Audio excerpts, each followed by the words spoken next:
City news ढोरा में आप सभी का स्वागत है दोस्तों। तो आदि बद्री में आज गंगा दशहरा महोत्सव मनाया गया है। जैसा कि आपको पता है कि आज गंगा दशहरा महोत्सव मनाया जा रहा है देश भर में।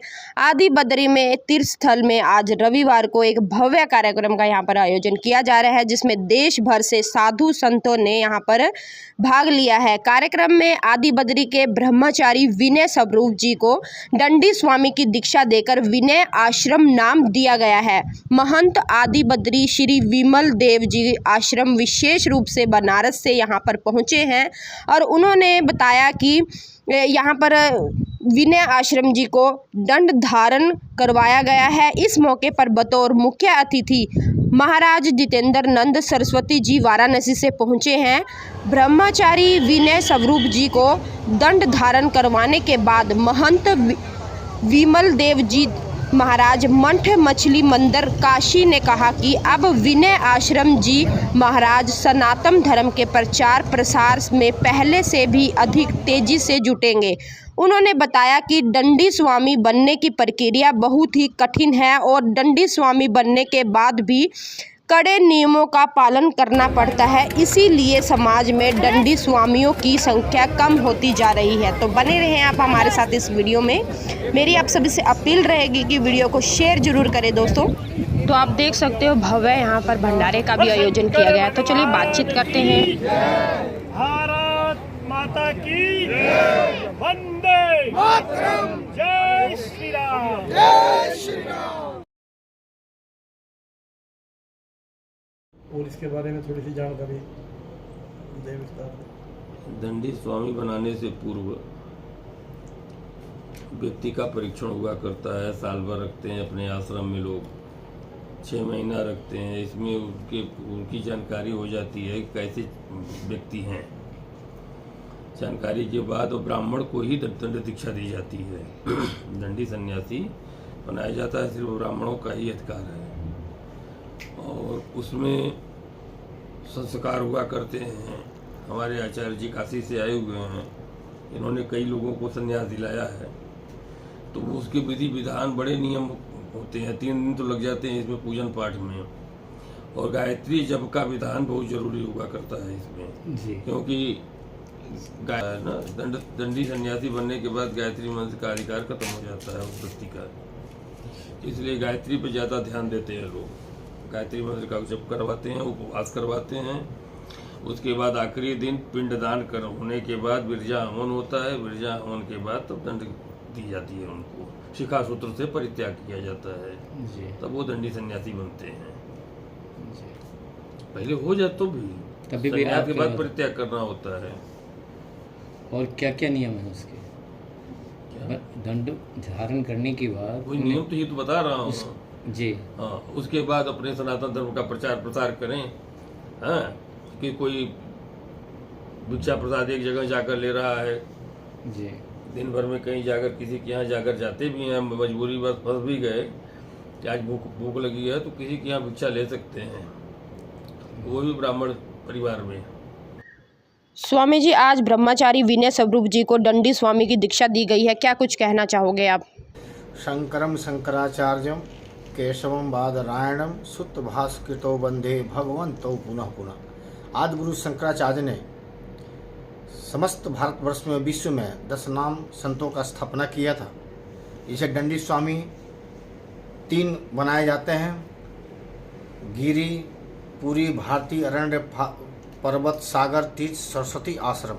सरस्वती और आश्रम और तीर्थ, ये 3 ही जो आश्रम परंपरा है, इसमें दंडी स्वामी बनाए जाते हैं। दंडी स्वामी कौन बनते हैं? ब्राह्मण कुल के दंडी स्वामी बनते हैं। और जो सरस्वती आश्रम तीर्थ के अलावा जो और भी संप्रदाय के लोग हैं, उसमें कोई नागा बनते हैं, कोई 10 अखाड़े बनते हैं, कोई 10 निर्माणी अखाड़े में जाते हैं।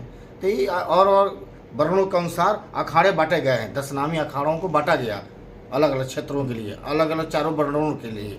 तो जिसका वर्ण ब्राह्मण वर्ण के जो लोग थे वो दंडी स्वामी बनते हैं। दंडी स्वामी बनने के पश्चात 3 दिन अभिषेक होता है। 3 दिन तक लगातार वो गंगा किनारे गंगा जल का पान होती है और एक टाइम भोजन का फलाहार, 3 दिन फलाहार रह करके तीसरा दिन दंड धारण किया जाता है।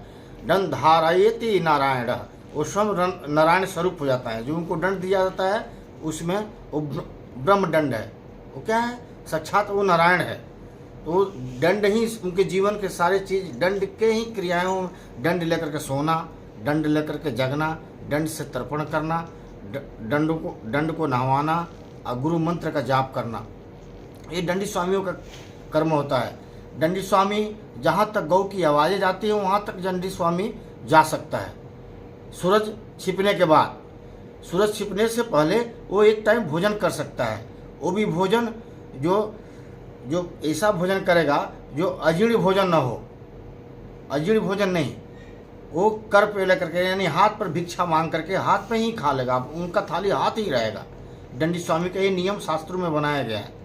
और दंडी स्वामी जो हमारे भारतवर्ष में दंडी स्वामी का इसलिए कम होते जा रहे हैं दंडी स्वामी, क्योंकि हम कहते हैं कि हमारे दंडी स्वामी तो कोई बाल बच्चा पैदा करेगा नहीं। आजकल कोई एक लड़के को भिक्षा मांग कर किसी गांव से, किसी ब्राह्मण के घर से लाते हैं, उसको शिक्षा देते हैं, ब्रह्मचार्य बनाते हैं, ब्रह्मचार्य बनाने के बाद से उसको दंडी स्वामी बनाते हैं।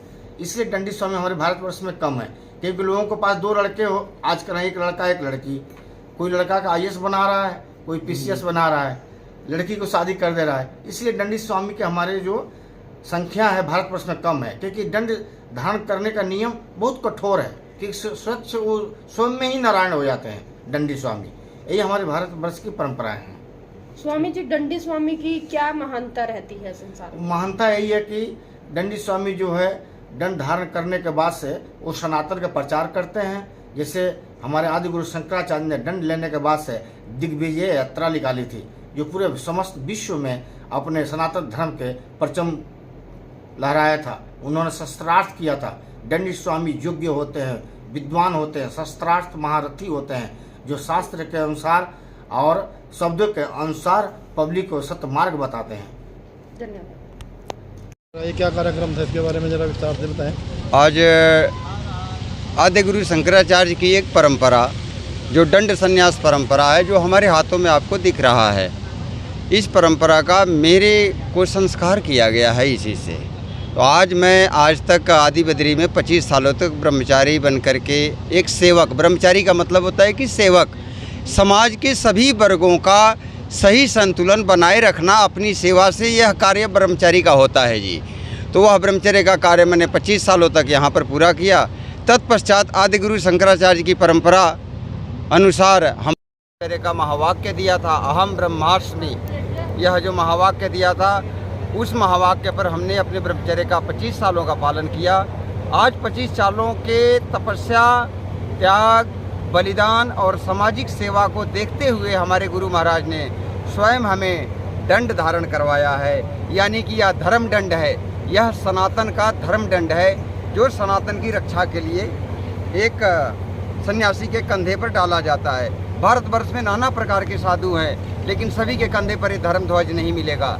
यह धर्म ध्वज उन्हीं को दिया जाता है जो राष्ट्र को सर्वोपरि मानते हैं और राष्ट्र की उन्नति के लिए सदैव कार्य करते हैं। उसमें आदि गुरु शंकराचार्य की अहम भूमिका रही। उसी भूमिका को, उसी कार्य को परिणित करने के लिए आज पूरे भारतवर्ष से संत समाज और दंडी स्वामी, दशनामी, अग्नि अखाड़ा, जूना अखाड़ा, पंचावाहन अखाड़ा और निर्मोही अखाड़ा, उदासीन, जो भी हमारे संत हैं, जिन्होंने भी सुना कि आज ब्रह्मचारी को दंड संस्कार किया जा रहा है, सब ला गए। ये सोचे कि कोई दंड बड़ा चीज संस्कार के लिए, इसके लिए आए थे। तो दंडी स्वामी में और दूसरे स्वामी में, जैसे आप पहले थे, उसमें क्या अंतर होता है? दंडी स्वामी एक यति का ये होता है कि हमें 15 पिंडदान करने होते हैं। भारतवर्ष में 10 प्रकार के साधु हुए, आश्रम, तीर्थ, सरस्वती, गिरी, पूरी, भारती, वन, सागर, पर्वत, अरण्य, ये 10 साधु हुए। 10 साधु में से 3 साधु दंडी स्वामी बनाए गए। आश्रम, तीर्थ, सरस्वती, ये 3 दंडी साधु हैं। गिरी, पुरी, भारती, ये नागा में चले गए। वन, सागर, पर्वत, अरण्य, ये उदासीन, निर्मोही, अगर ऐसे ऐसे अखाड़ों में बदल गए। सागर जैनी हो गए, सागर भी जैनी हो गए। इसी में से थे, हमारे 10 नाम में से बाहर निकल गए। तो हम आश्रम नामा, आश्रम, तीर्थ, सरस्वती, दंडी स्वामियों की जो 3 उपाधि है, आश्रम, तीर्थ, सरस्वती, उसमें हम आश्रम नामा है। गुरुजी, पूरे भारतवर्ष में कितने दंडी स्वामी हैं? भारतवर्ष में दंडी स्वामियों की एक घटती हुई समस्या समाज के लिए बहुत ही गंभीर विषय भी है। और 1964 के बाद, मैं किसी अभी राजनीतिक पक्ष का, राजनीतिक पार्टी का मैं नाम नहीं लेना चाहूँगा, लेकिन 1964 बतला देता हूँ कि दिल्ली में एक घटना घटी थी। उस घटना के बाद से दंडी स्वामियों की जो संख्या है वह घटती पे ही घटती चली गई और लगभग भारतवर्ष में 1000 से भी कम महात्मा दंडी स्वामी बच गए हैं। 140 करोड़ देशवासी, 140 करोड़ लोगों में से सिर्फ 800-900 ही दंडी साधु बच चुके हैं।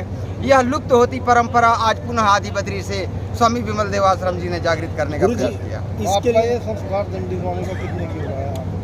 ये संस्कार किसने करवाया आपको? मेरा जो संस्कार है मेरे आचार्य कराते हैं, लेकिन जो दंड दिया जाता है, शिखा सूत्र जो ली जाती है, यह मठ मछली बंदर पीठाधीश्वर श्री विमल देव आश्रम जी ने मुझे ये दंड संस्कार दिया और ये कहा कि आदि बद्री से लगाए मठ की जितनी भी परंपरा व्यवस्थाएं हैं सबको सुचारू रूप से चलाने का पूरा कर्तव्य बनता है। तो पहले जैसे आप ब्रह्मचारी विनय स्वरूप जी थे, अब आप दंडी स्वामी विनय स्वरूप जी हो? अब मेरा नाम विनय आश्रम हो गया है जी। विनय आश्रम, पहले मैं विनय स्वरूप था। आपको एक बात बता दूं कि हम आश्रम नामा सन्यासी के शिष्य हैं, तो आश्रम में ब्रह्मचारी के नाम में सरनेम स्वरूप लगाया जाता। सरस्वती में चेतन भी लगाया जाता है और नंद भी लगाया, जैसे कि स्वरूपानंद, मैं स्वरूप, तो स्वरूप आश्रम में है, चेतन आनंद अलग है, तो वो गिरी उसमें है, तीर्थ में और सरस्वती में। तो हमारा पश्चिम अमनाय है। आपको एक बार जानकारी के लिए मैं त्यागी भाई जी जरूर कहूँगा कि हमारा 4 पीठ शंकराचार्य जी ने बनाए थे, शारदा, गोवर्धन, ज्योतिर, श्रृंगेरी। चारों दिशाओं में 4 मठ की स्थापना शंकराचार्य ने की थी। क्यों की थी? क्योंकि हमारे भारतवर्ष में बौद्ध धर्म इस कदर बढ़ चुका था कि हमारे सनातन संस्कृति को नुकसान हो रहा था। सनातन संस्कृति को बचाने के लिए आदि गुरु शंकराचार्य आए और 4 पीठों की स्थापना की थी, शारदा, गोवर्धन, ज्योतिर, श्रृंगेरी। हम शारदा मठ से हैं, शारदा मठ से हैं। आपने एक चीज़ बोर्ड पे भी पढ़ा होगा, अमनाय है। 4 पीठ बनाए गए, 3 उपपीठ बनाए गए। पूरब में गोवर्धन, दक्षिण में श्रृंगेरी, पश्चिम में शारदा और क्या बचा, उत्तर बद्रीनाथ, स्वरूपानंद जी वाला सेठ। ठीक है, ये 4 पीठ हो गए। चारों दिशाओं को सनातन धर्म का प्रचार करने के लिए उन पर आचार्य नियुक्त किया गया, आचार्य नियुक्त किया गया। यह आचार्य सनातन का प्रचार करता रहा है। उसके बाद से 3 उपपीठ बनाई गई कि इन पीठों को कौन कमांड करेगा, देखेगा कौन। तो उसके लिए 3 पीठ बनाई गई। उसमें था सुमेरु पीठ, षष्ठम स्वात्माख्यामनाय और निष्कमनाय, ये 3 उपपीठ बना गए। 4 दिशा सुमेरु वायुमंडल, आपका आदि बद्री स्वात्माख्यामनाय 6वां पीठ है, हम 6वां है। 6वें पीठ आदि बद्री में ये मध्य का काम करेगा। निष्कमनाय पताल में जीव जंतु, देखिए संतों ने कितनी सुंदर दुनिया व्यथा सजाई थी। पताल में जमीन पर जीव जंतु कैसे रहेंगे, लोग किस मौसम में क्या खाएंगे, क्या बनाएंगे, इसकी जानकारी संत दिया करते थे, यानी कृषि वैज्ञानिक थे। वो निष्कमनाय है। तो हम 4 पीठ और 3 उपपीठ में से 6वें पीठ पे हम आसीन हुए हैं। आज हमारे क्षेत्र के लिए बड़ी प्रसन्नता का विषय है कि एक प्रकार से कंटकाकीर्ण मार्ग पर चल कर के अपने शरीर को दधीची की तरह तपा देने वाले विनय स्वरूप ब्रह्मचारी जी ने आज दंड ग्रहण किया है। अब वो सन्यासी हो गए हैं और इस पूरे क्षेत्र की सभी अच्छी और बुरी व्यवस्थाएं सब आपकी जानकारी में हैं। तो इस क्षेत्र की उन्नति और पूर्व में भी आपका पराक्रम, आपका शौर्य अपने क्षेत्र के लोगों ने देखा है। तो हिंदू और सनातन संस्कृति के उद्धार और विकास के लिए आज एक प्रकार से एक अध्याय गढ़ा गया है।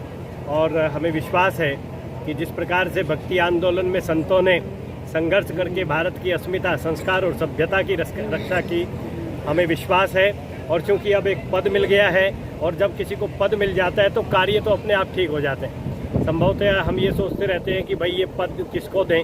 जब कार्य होता है तो व्यक्ति उसके अनुसार अपने अंदर निखार भी लाता है। तो हम सब समाज को बहुत प्रसन्नता है और हम ईश्वर का धन्यवाद करते हैं कि हम सब ने एक ऐसा दिन देखने को मिला।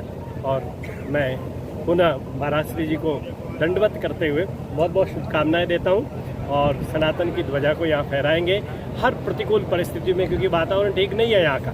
यहाँ शेर किस्म का व्यक्ति चाहिए होता है, तो आप हैं, तो हम सबको आशा है कि अब बहुत कुछ अच्छा आदि बदी के क्षेत्र में होगा। एक विषय और है, बड़ा गंभीर विषय है। किसी भी चर्च पर सरकार का नियंत्रण नहीं है, किसी मस्जिद पर सरकार का नियंत्रण नहीं है, किसी गुरुद्वारा साहिब पर सरकार का नियंत्रण नहीं है। और कहने को हिंदुओं की सरकार है, लेकिन हमारा कोई मंदिर नहीं छोड़ा इन्होंने। और गरुड़ पुराण कहता है कि मंदिरों का धन खाने वालों का सर्वस्व विनाश हो जाता है। ये सरकार इस ब्राह्मण की बात को ध्यान रखे।